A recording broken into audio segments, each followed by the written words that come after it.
داور صاحب بہت شکریہ ڈپٹی اسپیکر صاحب. میرے خیال میں جس موضوع پہ بات ہو رہی ہے یہ ڈیبیٹ ہم تو پہلے ہی دن سے ہمارا مطالبہ یہی تھا اور اس ڈیبیٹ کو کافی پہلے شروع ہو جانا چاہیے تھا. یہ ملتان میں جو واقعہ ہوا، جو ڈیڈ باڈیز ملی، اور ابھی میں دیکھ رہا تھا سوشل میڈیا پہ کہ آج 20 مزید لاشیں ملی، تو اس کی بھی تحقیقات ہونی چاہیے کہ یہ کہاں سے آئی. مطلب یہ تو عجیب قسم کا واقعہ ہے کہ اس کا ویئر اباؤٹ کا پتہ نہیں اور ڈیڈ باڈیز آ جاتی ہیں. لیکن دیکھیں نا، یہ اس کا پوری جو کانفلکٹ ہے اس پورے ریجن میں، جو دہشت گردی ہے، جو تباہی و بربادی ہوئی ہے، جو جنازے ہم نے اٹھائے ہیں، جو آپریشنز ہوئے ہیں، جو ڈسٹرکشن ہوئی ہے، جو گھر تباہ ہوئے ہیں، جو لوگ بے گھر ہوئے ہیں، جو معاشی طور پر معاشی قتل عام ہوا ہے لوگوں کا، جو لوگ ڈس اپیئر ہوئے ہیں بلوچستان سے لے کر سوات تک، پھر گلگت بلتستان تک. تو یہ تمام جتنے بھی چیزیں ہیں یہ بائی پروڈکٹس ہیں اسی کانفلکٹ کی، اسی جنگ کی، جس میں ہم آج سے 40-45 سال پہلے ہم کود گئے تھے. اب اس کے جڑ تک پہنچے بغیر اور روٹ کاز معلوم کیے بغیر ہم اس کا علاج نہ کر سکتے ہیں، اور نہ اب تک میرے اپنے خیال میں ہمارا کوئی ارادہ بنا ہے کہ ہم اس کا کوئی مستقل حل نکالیں. ہم ایک فیصلہ کرتے ہیں، اس کے بعد پھر اس کو چند سال بعد ریورس کرتے ہیں. اے پی ایس کا جب واقعہ ہوا تو ہم نے آل پارٹیز کانفرنس بلائی، تمام سیاسی جماعتوں نے مل کر ایک نیشنل ایکشن پلان دیا، اور اس میں کیٹیگوریکلی لکھا گیا تھا کہ آج کے بعد کسی ملیٹنٹ تنظیم کے ساتھ بات چیت نہیں ہوگی. پھر آج 8-10-15 سال بعد پھر ہم کہتے ہیں کہ نہیں، یہ تو خیر اپنے ہی بچے ہیں اور ان کو ہم نے منانا ہے یا ان کے ساتھ ہم نے بات کرنی ہے. تو اس طرح کے کنفیوز پالیسی کے ساتھ نہ اس مسائل کا حل ڈھونڈا جا سکتا ہے اور نہ یہ مسئلہ حل کر سکتے ہیں. دوسری چیز، جس طرح میں نے شروع میں کہا کہ یہ جو ہماری افغان پالیسی تھی پہلے ہی دن سے لے کر آج تک، وہ پہلے ہی دن سے کنفیوز تھی. ہم اگر یہ کہیں کہ صرف ہم نے افغان وار میں اس وقت جب ضیاء الحق کے دور میں ہم نے اس کو سپورٹ کیا یا اس سے پہلے ہم نے اس کو سپورٹ کیا، وہ صرف اس وقت تک محدود نہیں تھا. یہاں پر اس موجودہ یہ جو پچھلے سال جو وہاں پر افغانستان میں طالبان نے ٹیک اوور کیا، ہماری اس کو بھی سیلیبریٹ کیا گیا تھا. ہمارے سٹنگ پرائم منسٹر نے اس کو غلامی سے آزادی کے ساتھ تشبیہ دے دیا تھا. وہ پرائم منسٹر سے بڑا آفس تو ہوتا نہیں ہے، وہ ان کے ایک ایک سٹیٹمنٹس سے پورے معاشرے میں، پورے ملک میں ایک عام تاثر بنتا ہے. اور وہ اس کے بعد پھر یہاں سے فوج در فوج ہمارے صحافیوں کی جا رہی تھی، اور اس وقت بھی ہم نے اس خدشے کا اظہار کیا تھا کہ اس کا سپل اوور ہوگا. یہاں پر جو دہشت گردی آلریڈی موجود ہے اس میں مزید اضافہ ہوگا. اور پھر وہی ہم نے دیکھا کہ وہاں پر جب سے طالبان کی حکومت آئی ہے ان کا سپل اوور یہاں پر آئے. وہ اب یہاں پر آئے ہیں، تقریباً وزیرستان میں بھی ہے، وہ پورے پختونخوا میں پھیل گئے ہیں، سوات اور گلگت بلتستان تک پھیل گئے ہیں. اتنے تک آپ خود اندازہ لگا لیں کہ ہمارے گلگت بلتستان کے ایک منسٹر کو، سٹنگ منسٹر کو انہوں نے ہاسٹیج بنایا ہوا تھا. وہ کچھ وقت کے لیے ان کو انہوں نے اپنے پاس رکھا تھا. اس کے بعد پھر مذاکرات ہوئے، پھر اس کے بعد اس کو چھوڑ دیا.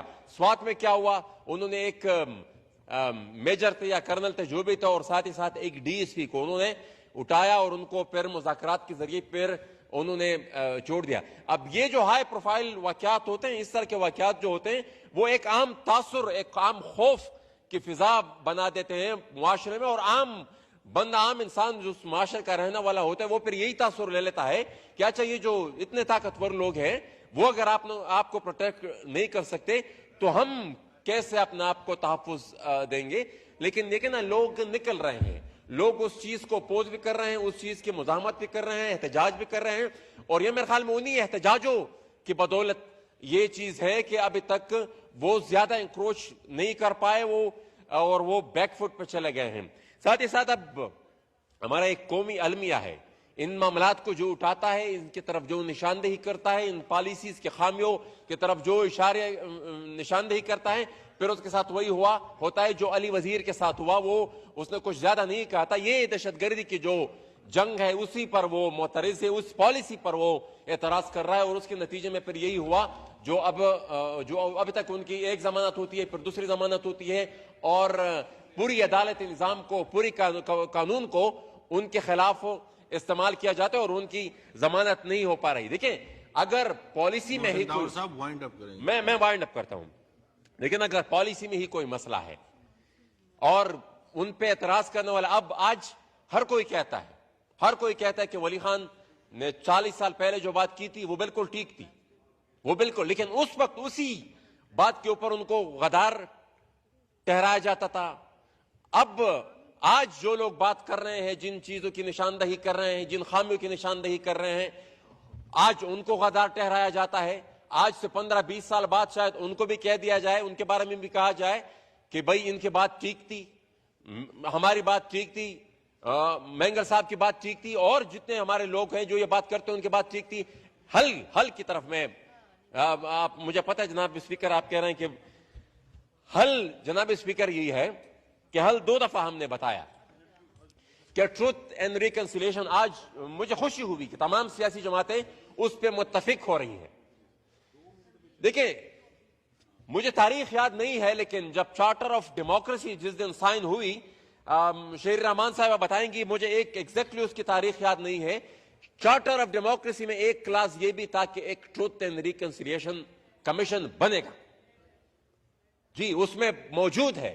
اب وہ جن 2 بڑی جماعتوں نے وہ ٹروتھ اینڈ ریکنسیلیشن، وہ چارٹر آف ڈیموکریسی ڈرافٹ کیا تھا، ان پہ سائن کیے تھے، بعد میں شاید اور جماعتوں نے بھی سائن کیا تو اس کے اوپر، وہ دونوں جماعتیں آج اقتدار میں موجود ہیں. تو فرض بنتا ہے، اچھا اس کے ساتھ جب یہ موجودہ پی ڈی ایم بن رہی تھی جس آل پارٹیز کانفرنس میں، اس میں جو 27 نکات پر اتفاق ہوا تھا، سب نے دستخط کیے تھے، اس میں بھی ٹروتھ اینڈ ریکنسیلیشن کمیشن موجود تھا. تو یہ جو بلوچستان میں جو استحصال ہوا اور آج حالات جس نہج پر پہنچے، یہاں پر دہشت گردی آج اگر اس نہج پر پہنچ گئی ہے کہ اس کا ہمارے پاس حل موجود نہیں اور ہم اس کو روک نہیں پا رہے، ان سب کا ہم جواب تبھی ڈھونڈ پائیں گے جب ہم ماضی کا اصلاح کریں گے، اور وہ ٹروتھ اینڈ ریکنسیلیشن کے بغیر ممکن نہیں ہے. تو جب تک یہ ٹروتھ اینڈ ریکنسیلیشن کمیشن نہیں بنے گا، میرے خیال میں مستقبل کے لیے ہم اپنے درست سمت کا تعین نہیں کر سکتے. شکریہ جی، شکریہ جی. یہ لیوز